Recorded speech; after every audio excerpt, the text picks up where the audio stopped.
Yo, what's up, YouTube? My name's Jacob, and welcome back to another episode of the GOAT Fantasy Football League. As always, this is a series where I go through and provide you with weekly updates about the fantasy football league that I'm in with my friends. In today's episode, we're going to go ahead and look at the scores from the Week 6 matchups, and also take a look and see who is this week's Donkey of the Week.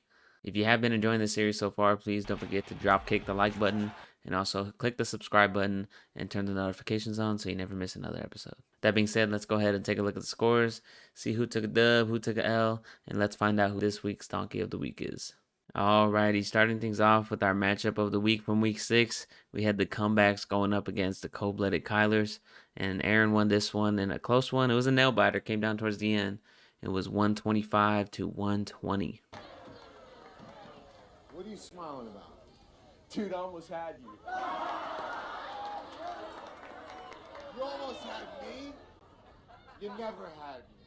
On Brandon's side, he had a couple of good games from his team. Christian McCaffrey with 21, Michael Pittman with 31, Breece Hall with 24. But he did have a couple of low scoring scores. Mike Evans and Tyler Higbee just didn't do it as they were supposed to. On Aaron's side, he also had some low scores. He had Kareem Hunt only give him 1 point. But in the end, he was carried by the one and only Travis Kelce. He was able to carry Aaron's team to the win at the end, clutched up with 23 points and secured Aaron in that number 1 spot. On to our next matchup, which is mine. It was Stiff Armed and Dangerous versus Let's Ride.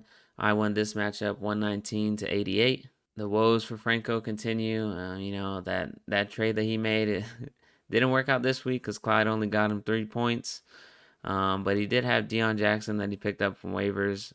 He gave him 27, but it just wasn't enough. On my side, I had my running backs on bye week, so I had to play Brian Robinson and Darrell Henderson. But luckily, they didn't hurt my team. They both ended up getting touchdowns, which is what I said. So they both got 12 points. And of course, I was carried by the number 1 quarterback and number 1 wide receiver in fantasy, Josh Allen and Stephon Diggs. On to our next matchup, we had Pay Lamar versus Austin City Limits. Jay won this one 147 to 96. Tate's team didn't do terrible, but anytime you have someone on your team score 0 points, it is hard to overcome that, especially when your highest score is only 23. And on Jay's side, he had a monster game from Tyreek Hill. Also had 20 plus points from Ramondre Stevenson, Justin Jefferson, and Patrick Mahomes. Jay's team balled out, and Tate, you got some work to do. On to our next matchup, we had Deshaun's favorite therapist versus the SA Donkeys.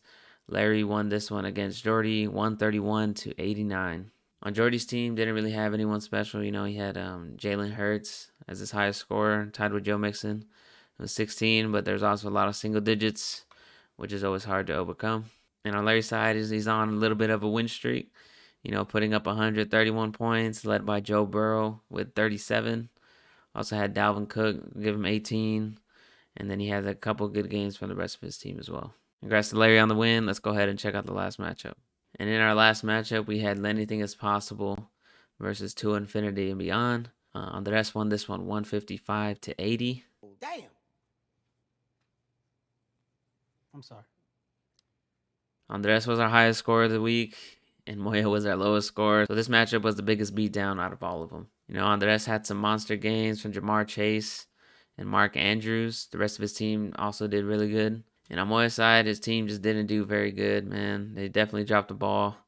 His highest score was only 14, and he also had 5 people scoring single digits. And when that happens, you're probably not going to win.